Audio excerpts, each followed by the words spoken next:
ආයිබෝවන් කියලා පිළිගන්නවා අමිල එගොඩ Mahawatta YouTube channel එකට. අද පොඩ්ඩක් ගෝ එකෙන් නේද ඉන්නේ. පොඩි ගතියක් ගැම්මක් ඇවිල්ලා තියෙනවානේ. පහුගිය දවස්වල හොරු අල්ලනවද, කෝ ඇල්ලුවද, මේගොල්ලොත් අරගොල්ලෝ වගේමයි. මේගොල්ලොත් බොරුව කරේ, පචමයි ගහන්නේ, පච ආණ්ඩුව. ඔහොම කිය හිටියනේ. දෙන්නයි ඇතුළට ගියේ. දැන් මල් පිපිලා වගේනේ මේ වීඩියෝ එක බලන අය. දැන් පොඩ්ඩක් මූණ පිපිලා පොඩ්ඩක් දත් 32 පේන්න hina වෙලා එහෙම නේද ඉන්නේ. අපි ඔබට කිව්වා මේ නීතිමය ක්‍රියාදාමයන් වෘත්තිකයෝ විදියට නීතිඥයෙක් විදියට ඔබට කිව්වා මේ නීතිමය ක්‍රියාදාමයන් ගහෙන් ගෙඩියෙන්න වගේ කරන්න බෑ. මේවා ආප්ප බානවා වගේ කරන්න පුළුවන් දේවල් නෙමෙයි. ඒවා සාක්ෂි කාරණා ගොනු කරලා විධිමත් නෛතික ක්‍රියාමාර්ග හරහා කරන්න ඕනේ. හැබැයි අපි ඔබට කිව්වා අනිවාර්යෙන් මේ ආණ්ඩුව හොරුන්ට දඩුවම් දෙනවා කියන විශ්වාසය අපිට තියෙනවා. ඒ විශ්වාසයත් එක්ක අපි මේ ආණ්ඩුවට සහාය දෙමු කියලා. අපි දැක්කා බුක්කියේ මේ Facebook එකේ මාධ්‍යවල ආණ්ඩුවට සපෝට් එක දීගෙන හිටපු අය පහුගිය දවස්වල හැරිලා ලොරි ගානෙන් ටොන් ගානෙන් කන්ටේනර් ගානෙන් ආණ්ඩුවට කෑ ගහන්න ගත්තා, බයින්න ගත්තා. එක තැනක ඉන්න, සැලෙන්න එපා, වැනෙන්න එපා. විශ්වාසයෙන් ඉන්න අපි පත් කරගත් ආණ්ඩුවනේ. විශ්වාසයක් තියෙන හින්දානේ මේක කරේ. අපි දන්නවා ඔය Facebook වල මේවා බලන අපි කවුරුවත් ආණ්ඩුව වලින් යැපෙන මිනිස්සු නෙමෙයි. මේ ආණ්ඩුව වලට ඇත්තටම කඩේ ගියත් මේ ආණ්ඩුවට පක්ෂපාතීත්වය දැක්වත් ඇල් වතුර වීදුරක්වත් ගන්න මිනිස්සු නෙමෙයි අපි. අපිට ඕනේ මේ සමාජය වෙනස් වෙන්න. අද හොඳ නඩු තීන්දුවක් හම්බ වෙනවා. කැරම් බෝඩ් නඩුව සරලව ගත්තොත් ක්‍රීඩා අමාත්‍යවරයා විදියට ඉඳගෙන කැරම් බෝඩ් සහ දාම් බෝඩ් 11000ක් සහ 14000ක් වශයෙන් රුපියල් මිලියන 53ක ගෙන්නලා 2015 ඡන්දේ කාලේ ඡන්ද ගුණ්ඩු විදියට බෙදෙනවා. කාගේ සල්ලිද? ඔබේයි මගේ සල්ලි නේ. අපිට තෙල් ටික නැතුව පාරේ හිඟා කණ්ඩ වුණා. අපිට ලයිට් ටික නැති වුණා. අපේ ආර්ථිකය බංකොලොත් වුණා. බංකොලොත් රාජ්‍යයක් බවට පත් වුණා. පැහැදිලි ලෙසම අද ත්‍රිපුද්ගල විනිශ්චය මණ්ඩලය කියනවා මේ වගේ දේශපාලඥයින් මේ ගනුදෙනු වලින් ඍජු ප්‍රතිලාභ නොලැබුවත් ඒගොල්ලන්ගේ මේ ක්‍රියා නිසා මේ රට බංකොලොත් වුණා. අන්න එතනින් අල්ලගන්න ඕන. ඍජු ප්‍රතිලාභ ලැබුවත් නැතත් මේ දේවල් නිසා මේ ගනුදෙනු නිසා මේ රටවල් බංකොලොත් වුණා. හැබැයි අපි පිළිගන්නේ නැහැ ඍජු ප්‍රතිලාභ නොලැබුවා කියලා. මතක තියාගන්න. ඔය මහින්දානන්දගේ ධනස්කන්ධයෙන් මහින්දානන්ද ගහපු ගැහිලි වලින් සිප්පි කට්ටක ප්‍රමාණය විතරයි. සිප්පි කට්ටක ප්‍රමාණය විතරයි. අර දියුල පිටිය කුලිය පිටිය පැත්තේ ද ෆිනෑන්ස් එකේ සේල්ස් රෙප් ගෙන් එයාගේ බිරිඳ නඩත්තු නඩුවේදී එක මාසයට ලක්ෂ 50ක් කිල්ලන නඩු දානවා. එක මාසයට නඩත්තු වෙන්න ලක්ෂ 50ක්. ගෙදර ඉන්න උන් දැනේ දන්නේ මහා ඇත්තෝ ගෙදරට අරන් එන පොදිය ධනස්කන්ධය ඒ දන්න නිසානේ එහෙම ඉල්ලුවේ. අන්න එහෙම ගහපු අයියා කෙනෙක්. අන්තිමට අද මොකද වුනේ? අවුරුදු 20ක් හිරබත් කාලා කඳුළු පෙර පහුගිය දවස්වල දැක්කද පාර්ලිමේන්තුවේ මිනිහාගේ විශේෂත්වය තමයි කට තියෙනවා කන් දෙකටත් එහා. ඒ වාචාල කට ඇර වටේටම නෙළුවා. මිනිස්සුන්ට අපහාස කරා. කරන්න පුළුවන් ඔක්කොම ජඩ වැඩ කරා. හොරා කාලා එක්ක හොරා කාලා කට වහගෙන හිටපන්. අනිත් එක තව කතාවක් තියෙනවා. මේවා බලන මිනිස්සු ওই ජෝතිෂකාරයෝ කියන දේවල් නම් අහන්න යන්න එපා. මොකද කවුද ජෝතිෂකාරයෙක් කියලා තිබුණානේ උන්දට මහින්දානන්දට රාජයෝගයක් තියෙනවා කියලා. අන්තිමට පේනවනේ රාජයෝගයේ පළ දීලා උන්දට හිරේ යන්න උන අවුරුදු 20ක්. උන්දේ මන් දන්නේ කට කතාවද කියලා මේව හොයලා බලන්න. බිරින්දත් මාරු කරාලු ඒ රාජයෝගයේ හින්දා. රාජයෝගයේ ලබාගෙන මේකේ අකමැති වෙන්න ජනාධිපති වෙන්න හිතාගෙන. ඔය ජ්‍යොතිෂකාරයින්ගෙන් ලනු කන එක. මං හිතන්නේ ජ්‍යොතිෂ හුන්ද තමයි මහින්දානන්දට වැඩේ සෙට් කරේ. මහින්දානන්ද බිරිඳ මාරු කරා.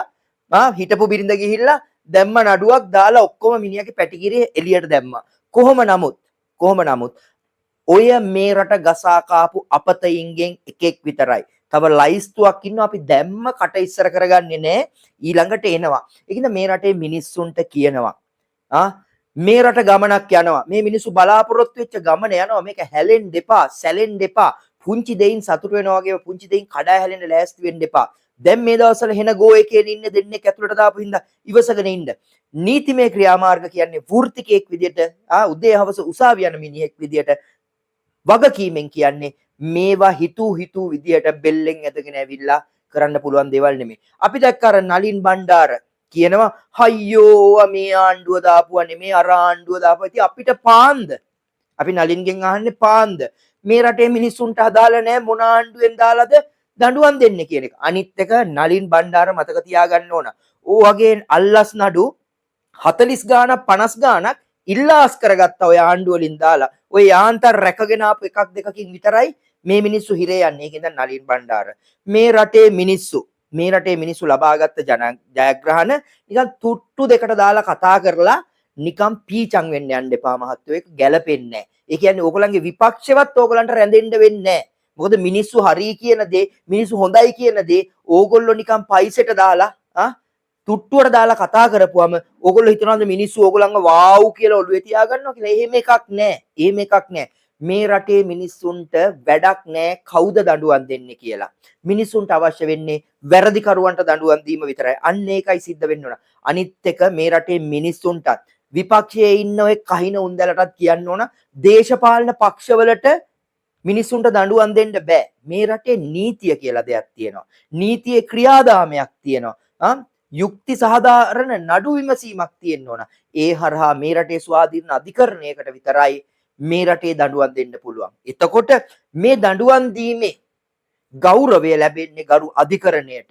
ඒ ගරු අධිකරණය ස්වාධීනව තබා ගැනීම තමයි වර්තමාන ආණ්ඩුව විසින් කරගෙන යන්නේ. ආණ්ඩුව අධිකරණයට ඇඟිලි ගැසීම් කරන්නේ නැතුව අධිකරණයට ස්වාධීනව පවතින සාක්ෂි සාධක මත තීන්දුව తీරන ගන්න ඉඩ හැරීම තමයි මේ ආණ්ඩුව විසින් කරගෙන යන්නේ. ඒක තමයි අපි බලාපොරොත්තු වෙන්නේ. එහෙම නැත්නම් Tamanට ඕන විදිහට අග්‍ර විනිශ්චයකාරවරු ගෙදර යවාගෙන Tamanට ඕනක් විදිහට විනිශ්චයකාරවරු මාරු කරගෙන මේ රටේ ගේම් ගහනවට මේ රටේ මිනිස්සු කැමති නැති නිසා තමයි අලුත් පාලනය ගෙනල්ලා තියෙන්නේ. නැවතත් කියනවා මේ දවස්වල ඉන්නේ ජොලියෙන්නේ තීන්දුවත් එක්ක ඒ ජොලිය දිගටම තියාගන්න නේ. පහුගිය දවස්වල පොඩ්ඩක් අප්සෙට් වෙලා මාලිමාවට කතිර නොගහ ලක්ෂ 23ක් විතර අඩු කරානේ. දැන් අපි දන්නවා මේ නඩු තීන්දුවත් එක්ක ඔය ලක්ෂ 23 දැන් ලක්ෂ 33 වෙලා තියෙන්නේ.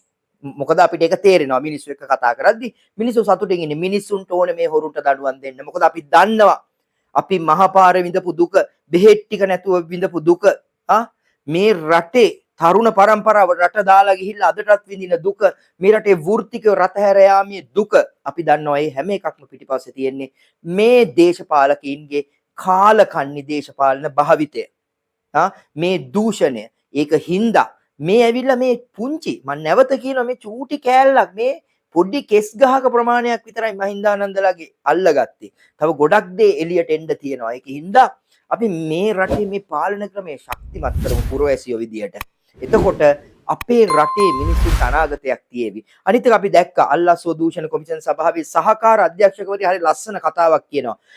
මේ අයට දඬුවම් දෙද්දී මේක අභිප්‍රේරණයක් ඇති වෙන විදියට ඉදිරියේදී මේව හොරකම් කරන් ඉන්න බලන් ඉන්නේ උන්ට උණ ගැලෙන විදියට මේ දඬුවම දෙන්න කියන එක. ඒක පැහැදිලිවම දීලා තියෙනවා. මහින්දානන්දට අවුරුදු 20ක් දීලා තියෙනවා. ඒ වගේම අන්න නලින් ප්‍රනාන්දු මිනිහා කියනවා අනේ මම නම් මොකුත් කරේ නෑ. මම සතෝසේ සභාපති විතරයි. මම ණයවර ලිපියට අස්සම් කරා විතරයි කියලා. ඉතින් ගොන් තඩියෝ ඔතන සභාපති විදියට එහෙනම් අපි කොස්සක් හරි පොල්ලෙල්ලක් හරි පොල් පිත්තක් හරි තියලා තියෙනවානේ. එන එකට අස්සම් කරන්න. අන්න ඒකයි. අපි හැමදාම කියනවා මේ රටේ රාජ්‍ය සේවකයින්ට පොලිසිය වේවා වෙනත් රාජ්‍ය ආන්ත්‍රණයක වේවා දේශපාලුවා එනවා යනවා. ඡන්දෙකින් පත් වෙනවා යනවා.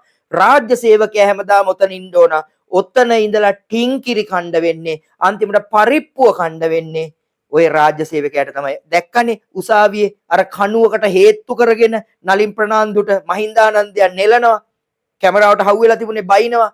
අන්නේ බලු පයිසෙට වැටිලා ජීවත් වෙන්න එපා රාජ්‍ය සේවකයෝ. කොන්ද කෙලින් තියාගෙන ඉන්න.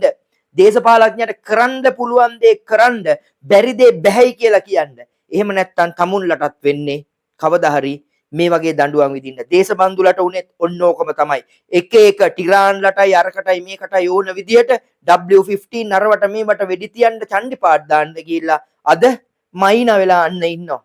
නේ? හෙට අනිද්දා ඔය පොලිස් සූට් එකක් ගැලවෙනවා අර කොමිෂන් එකෙන් පස්සේ ඊළඟට බල්ලෙක් ගානට වැටෙන්නේ.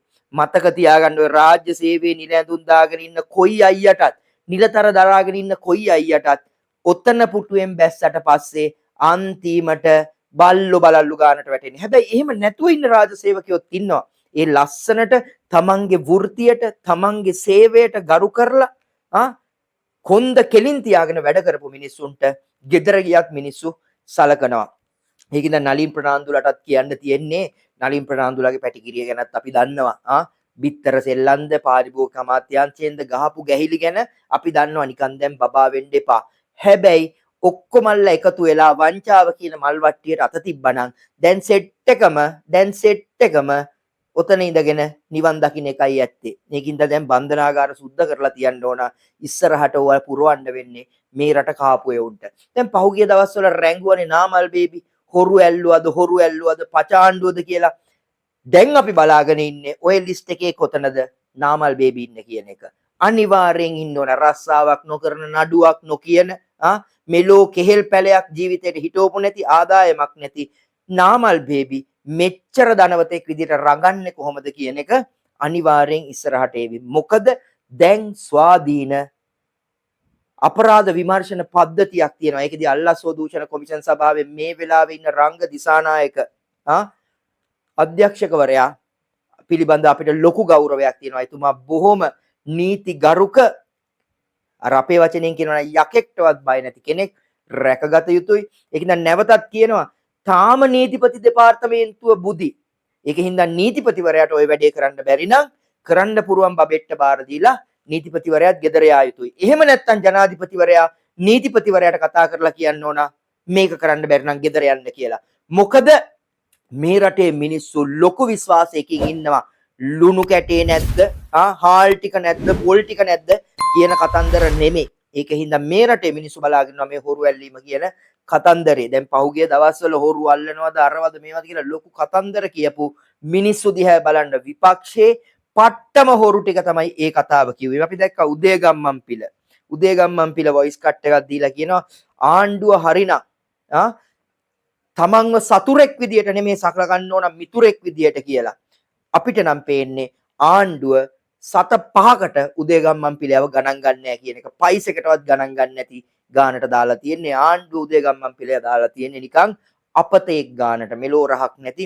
දැන් මිනිහා හදනවා මේවා අභියාචනා කරලා මහින්දානන්දලා එළියට එවි. ඔව් නීතියේ ප්‍රතිපාදන තියෙනවනම් කොහේ හරි නඩු තීන්දුවේ අඩුපාඩුවක් තියෙනවනම් එහෙමනම් ඔහු අභියාචනයකින් එළියට එවි. අපි බලමුකෝ ත්‍රිපුද්ගල විනිශ්චය මණ්ඩලයක තීන්දුවක්නේ. ඒකින්ද ඒක එසේ මෙසේ වෙන්න බෑ.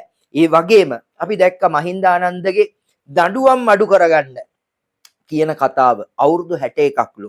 ඉතින් අවුරුදු 61ක් වෙද්ද මහින්දානන්ද 100ට ඔය මාටිය ගහනකොට තේරුන්නේ නැද්ද?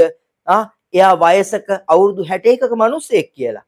එයා හොරකම් කරනකොට කොල්ලා හොඳ ජෝර තියෙන හොඳ ජවය තියෙන හොරගම් කරනකොට කොල්ලා දඬුවම් විඳිනකොට මහල්ලා අප්පගේ තියරි තමයි. ඒකින්ද නහින දෙහින කාලේ ඇතුළට වෙලා තව 20ක් පුළුවන් නම් බණ භාවනාවක් කරගෙන ඉන්න කවුරු හරි ගාව තියෙනවා නම් මහින්දානන්ද ගෙනාපු කැරම් බෝඩ් එකක් හරි දාම් බෝඩ් එකක් හරි ඒක බන්ධනාගාරයට යවන්න. එයාට ඒකේ කැරම් ගහන්න හරි දාන් අදින්න හරි. වැඩිපුර දාම් බෝඩ් තියෙනවා නම් තියලා තියන්න. තව කට්ටිය එනවා ඕක ඇතුළට. ඕනේ නම් කාඩ් කුට්ටමක් දෙකක් ඇතුලේ තියලා තියන්න. බූරුවතක් ඕමි එකක් බලාගෙන ඇතුළට වෙලා ඉන්න පුළුවන්. බොහොම සතුටින් මේ කතාව කියන්නේ. මොකද අපි මහපාරේ සටන් කරේ මේ රටේ මිනිස්සු සටන් කරේ මේ අපත හොරුන්ට දඩුවම් දෙන්න. මුන්ගේ දීපල නැවත අය කරගන්න. මේ රටේ මිනිස්සු විඳ දුක නිවන්න. ඒකින්ද මේව දකිද්දි ඇත්තටම අපටත් ඔබටත් ඇත්තටම සතුටක් දැනෙනවා හිතට. අපි දරපු මහන්සිය අපතේ ගිහින් නැහැ කියන කතාව. එහෙමනම් අදට මහින්දානන්ද ගැන ඇති තවත් ළඟදී වැඩසටහන් කරන්න වේවි. දෙන්න තුන් දෙනා පවුල් පිටින් දැන් බන්ධනාගාරයට යනවා. දැන් ඒක ඇතුලේ ඒගොල්ලන්ට පුළුවන් ඒගොල්ලන්ගේ පොඩි සුහදහමු පවත්වන්න. එහා පැත්තෙන් ඉන්නවා කෙහෙලිය රඹුක්වැල්ල ෆැමිලි එක. මේ පැත්තෙන් ඉන්නවා මහින්දානන්ද ෆැමිලි එක. නලින් ප්‍රනාන්දු ඉන්නවා. එතකොට පුළුවන් පොහොට්ටුවේ ඔය මහින්දානන්දලා රාජපක්ෂලා රනිල් රාජපක්ෂලාගේ කට්ටියට ඒගොල්ලන්ගේ පාර්ලිමේන්තුව රිමාන්ඩ් එක ඇතුලේ දාගන්න. නේද? එහෙමනම් අද වැඩසටහනින් ගිහින් එන්න. අමිලගොඩ මහවත්ත YouTube channel එක subscribe කරලා නැත්නම් subscribe කරන්න. ඒ වගේම bell icon එක සටහන් කරලා නැත්නම් සටහන් කරන්න. මේ වගේ සියලු වීඩියෝ ඔබ වෙත ගලා එනවා. ඒ වගේම ඔබේ අදහස් යෝජනා තියෙනවා නම් ඒවා comment section එකේ දාගෙන යන්න. එහෙමනම් අද වැඩසටහනින් ගිහින් එන්න. ආයිබෝවන්.